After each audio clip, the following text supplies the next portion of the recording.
بسم اللہ الرحمن الرحیم۔ معزز ناظرین و سامعین، السلام علیکم ورحمۃ اللہ وبرکاتہ۔ میں ہوں منیر حسن، آپ کا میزبان، ایک نئے موضوع کے ساتھ جس کا عنوان ہے ماہ رمضان کی فضیلت۔ ماہ رمضان برکتوں اور رحمتوں کا مہینہ ہے۔ اس ماہ میں کی جانے والی کسی بھی عبادت کا اجر عام دنوں کی عبادت سے 70 گنا زیادہ ہوتا ہے، جیسا کہ اللہ تعالیٰ نے خود ارشاد فرمایا ہے کہ روزہ میرے لیے ہے اور میں ہی اس کا اجر دوں گا۔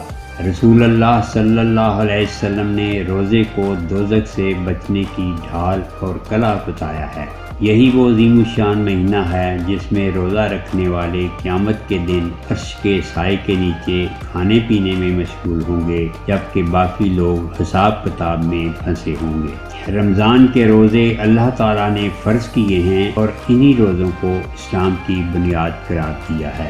رمضان عربی لفظ رمض سے نکلا ہے، اس کے معنی جلا دینے کے ہیں۔ کیونکہ یہ مہینہ روزوں کو گناہوں سے صاف کر دیتا ہے، اس لیے اس کا نام رمضان ہوا۔